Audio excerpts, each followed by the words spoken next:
대형 건설사들이 최근 한 3년 동안에 엄청 돈을 많이 벌었습니다. 돈방석에 앉았는데 이 돈방석을 누가 만들었나? 결론부터 말씀드리자면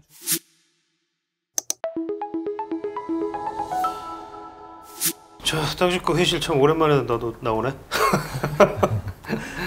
외부 초청 손님들이 많아가지고 요즘 우리끼리 내부적으로 또 회의실 진행한 게 참 오랜만이네. 자, 네. 먼저 브리핑부터 한번. 지난주에 변창흠 국토부 장관 후보자의 청문회가 열렸지 않습니까? 지난주 23일 하루 종일 진행이 됐는데 정부랑 여당이 국회에서 변창흠 청문보고서 채택을 강행했다라는 기사가 나오고 있고요. 이 야당이 현재 반발을 하면서 국민의힘 의원들 대부분이 아니라 다죠. 보고서 채택에 반대하며 표결을 거부했는데 결국 그 국회 국토교통위원회 전체 회의를 열고 여당에서 인사청문 경과 보고서를 채택했습니다. 재속 의원 수는 여당이 많아서 찬성 17명, 기권 9명으로 가결이 됐고요.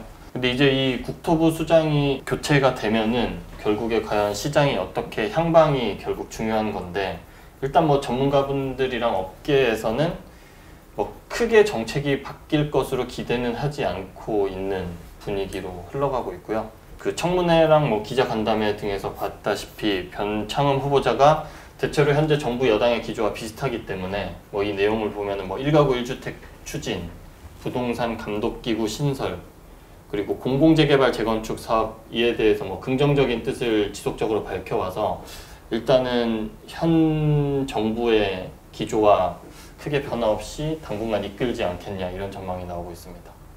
근데 지금 어찌됐건 이제 임명을 강행을 하겠지. 네. 청문 보고서가 채택이 됐으니까 청와대에서 임명을 안 할 가능성은 좀 없다라고 보여질 거고. 여튼 그러면 내년도에도 결국은 정치인 기조가 크게 달라지지 않을 것이다 라는 전망이 가능하다는 거고.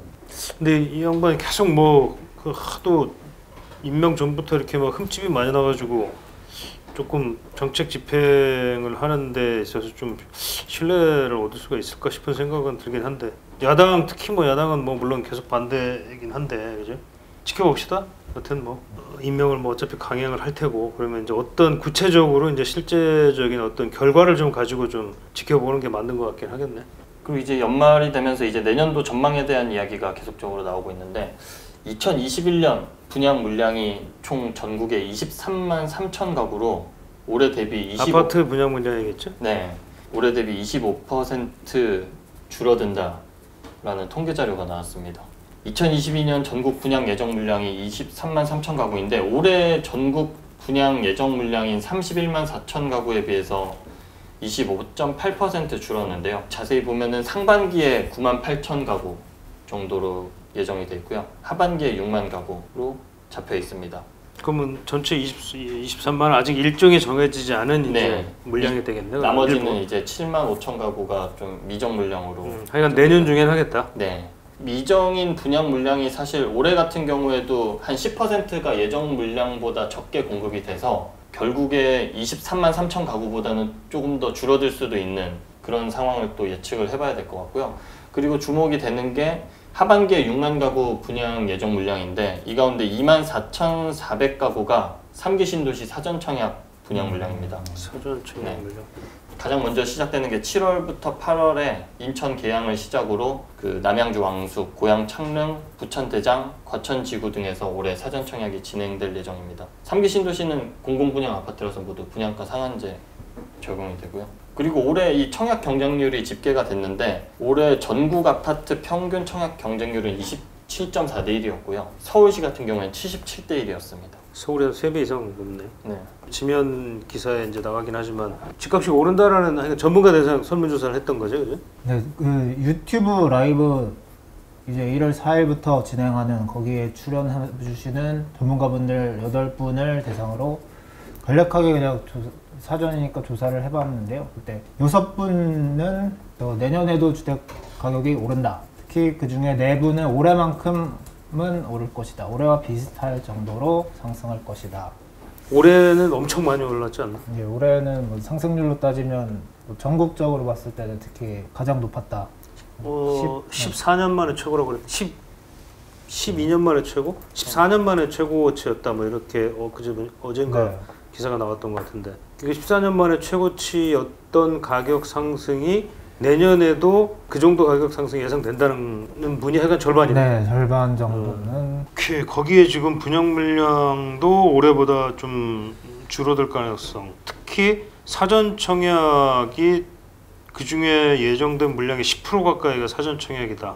뭐 그렇다고 한다면 실질적인 일반 가점제의 청약 통장을 가지고 도전해 보실 수 있는 물량은 뭐 올해에 비해서 한 10만 가구 가까이 확 줄어들겠네. 그러면 경쟁이 훨씬 더 치열해질 것 같다. 뭐 대략 이런 분위기네. 분양가 같은 경우는 이 주택도시보증공사, 그죠? 네. 허그가 다 통제를 하기 때문에 분양가는 어찌됐건 뭐 저렴하게 공급이 될 거고, 그러면 올해와 같은 이른바 로또 청약이 여전히 계속되지 않겠느냐, 뭐 이런 예상이 좀 가능해 보겠네. 특히나 내년에서는 이제 서울 같은 대도시, 서울 등 이제 서울과 경기도의 주요 도시에서는 민간택지에서도 분양가 상한제가 시행이 되고, 또 3기 신도시 사전 청약이라든지 이런 데들 당연히 또 이 분양가 상한제 적용인데다가 또 허그가 분양가 통제하는 고분양가 관리 지역이 또 전국에 뭐 곳곳에 대부분 대도시라든지 포함이 되어 있기 때문에 로또 청약 분위기는 올해와 마찬가지로 계속 되는 것이라고 좀 봐야 될 것 같습니다. 오케이. 아까 이제 잠깐 얘기했지만 이제 우리가 1월 4일부터 내년 1월 4일부터 13일까지 땅짓고 저희 TV 채널을 통해서 전문가 8분, 국내 최고 부동산 전문가 8분이 릴레이로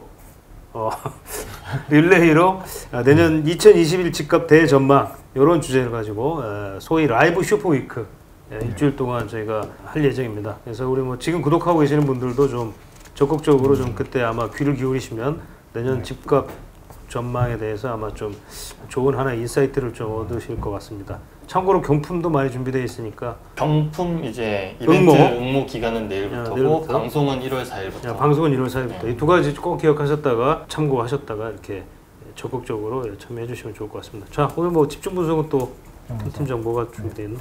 집중 분석 아까 방금 나왔던 얘기랑 조금 관련이 있는 얘기인데요. 대형 건설사들이 최근 한 3년 동안에 엄청 돈을 많이 벌었습니다. 돈방석에 앉았는데 돈방석. 이 돈방석을 누가 만들었나 누가? 그걸 한번 알아보려고 하는데요. 결론부터 말씀드리자면 주택도시보증공사입니다. 허그, HUG. 정말 건설사들은 허그하고 싶겠네. 네, 건설사들을 허그해준 허그 이렇게 되는데요. 코로나만 아니었으면 허그가 가능했을 텐데 아쉽네.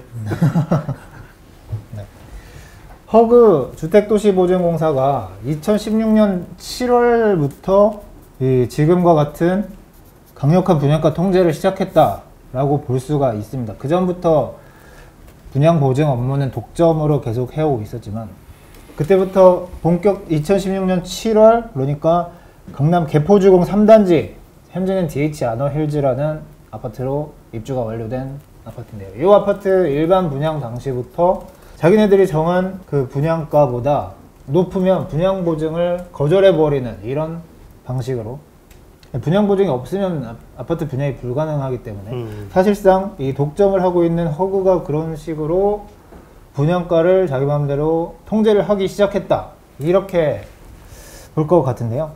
이때만 해도 사실은 뭐 아파트 당첨만 되면 1, 2억 그냥 번다 라는 말이 있었거든요. 다 기억을 하시겠지만은. 근데 이 말은 지금 이제 틀린 말이 됐습니다. 왜냐하면 현재는 아파트 분양을 받으면 강남권 주요 단지는 10억을 벌기 때문에 1, 2억이 아니고 10억을 번다. 네. 허그가 분양가를 계속해서 통제를 하는 동안 주변 시세는 끊임없이 올랐기 때문에 이런 일이 발생을 한 거거든요. 네, 아무튼 그런 일이 벌어지면서 15억까지도 이제 차익이 나다 보니까 이건 옛날 로또라고 했지만 로또를 넘어서 이제는 슬롯머신이나 빠칭코다 라는 말까지 아파트 분양 시장에서 나오고 있는 상황이라고 하겠습니다. 근데 이렇게 중요한 거는 억지로 분양가를 끌어낮춰서 이득을 본 사람이 대체 누가 있느냐라는 거 아니겠습니까? 우리 모두가 다 그렇게 돈을 벌었으면 뭐 잘하는 건데 일단 당첨된 사람들은 뭐 누가 뭐래도 돈을 많이 벌었죠.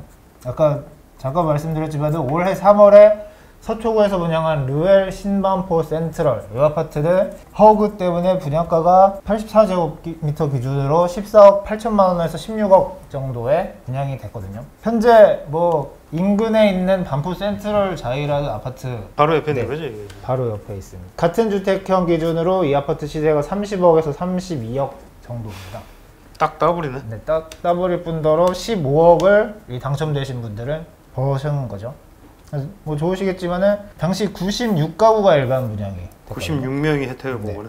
뭐 올해만 가지고 얘기를 해보면 서울에서 이런 아파트 당첨되신 분들 한 1000분도 안 되지, 1000명도 안 되지 않겠습니까? 예. 이런 소수의 사람들의 분양가 통제로 인한 이득을 일단은 독점을 했다. 나머지 분들은 그분들이 당첨되는 걸 보면서 이 상대적 박탈감 많이 느끼지 않으시겠습니까? 그렇죠.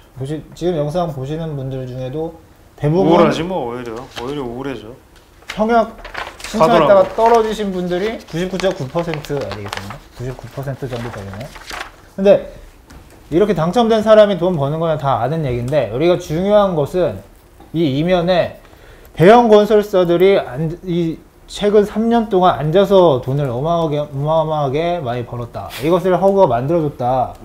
이런 또 주장을 할 수가 있는 거거든요. 주장이 아니고 이거는 거의 사실입니다. 대형 건설사 5개사의 경영 상위 네네. 뭐 소위 얘기하는 시공능력 평가액 기준 상위 5개사. 상위 5개사의 경영 실적을 한번 분석을 해봤습니다. 저희가. 땅 근데 짚고 단독 분석입니다.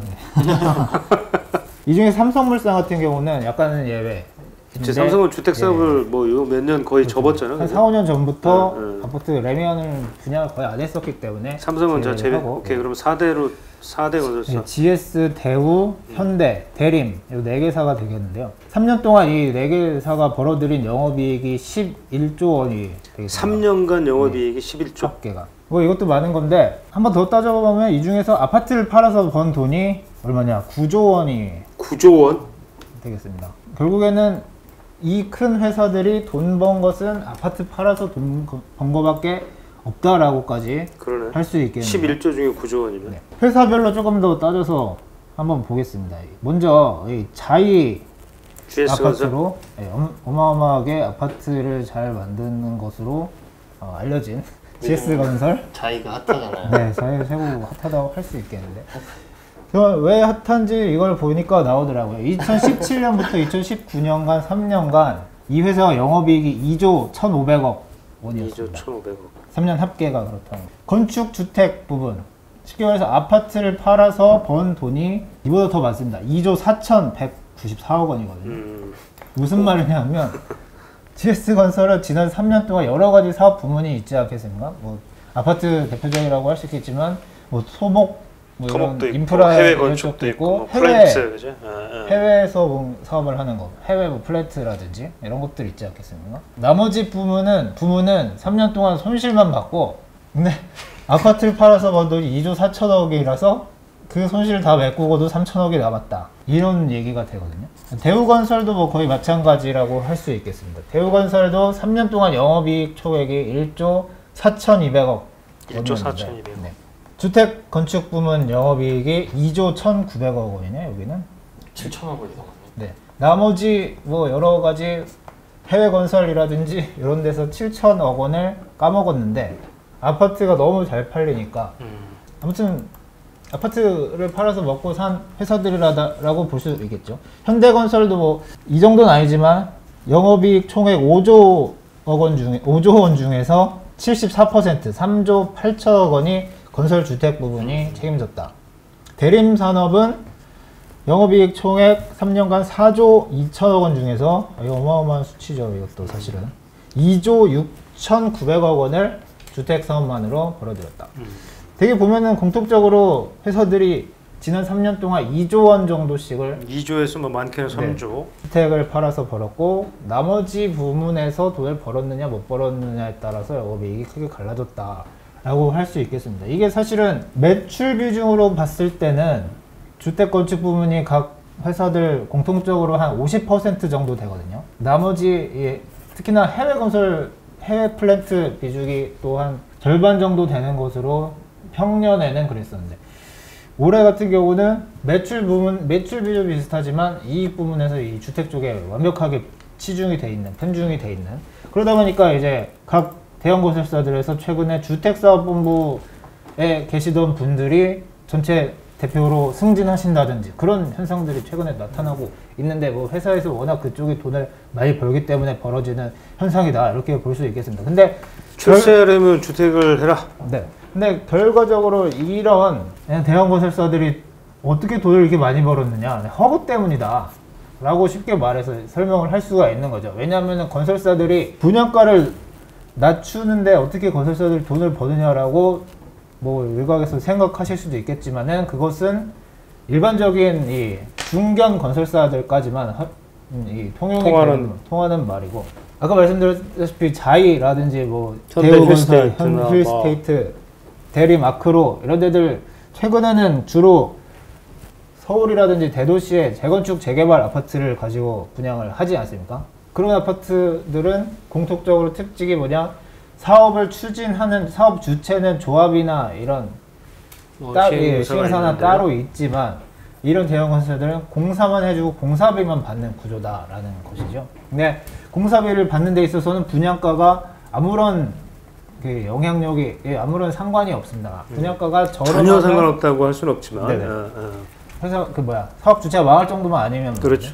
예를 들어서 어느 조합이 아파트를 짓는데 분양가가 어마어마하게 저렴해서 손해를 보는 것은 재건축 조합이고, 돈을 버는 것은 공사비가 순식간에 회수가 되지 않겠습니까? 분양이 내놓는 대로 바로 팔려버리니까 공사비를 바로바로 회수할 수 있는 대형 건설사들은 오히려 분양가가 저렴할수록 이득인 이런 상황이 지난 3년 동안 계속 진행이 되었다.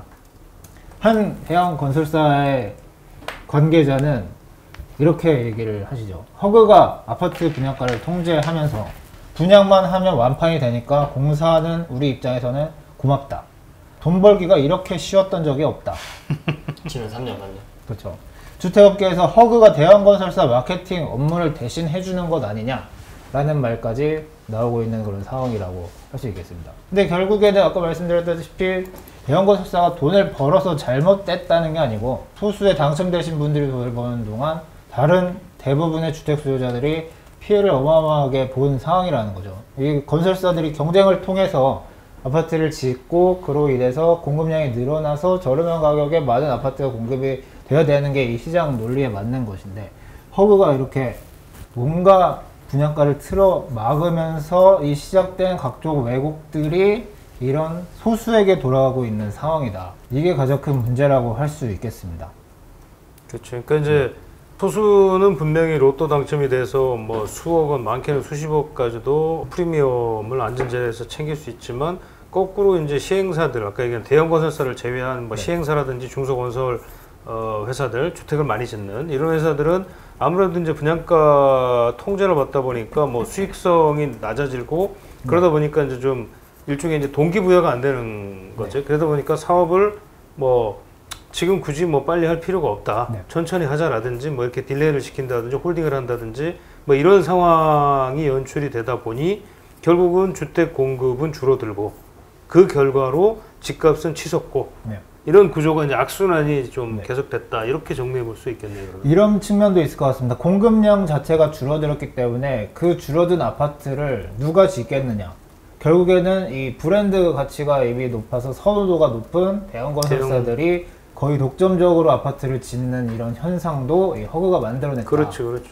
이 허그가 얘기하는 이 분양가 통제, 이 부분이 어찌됐건 좀 뭔가 좀 개선이 돼야 될 텐데, 그러려면 이제 그래서 업계나 전문가들이 지금 요구하고 있는 것은 분양 보증 독점을 좀 깨트리자.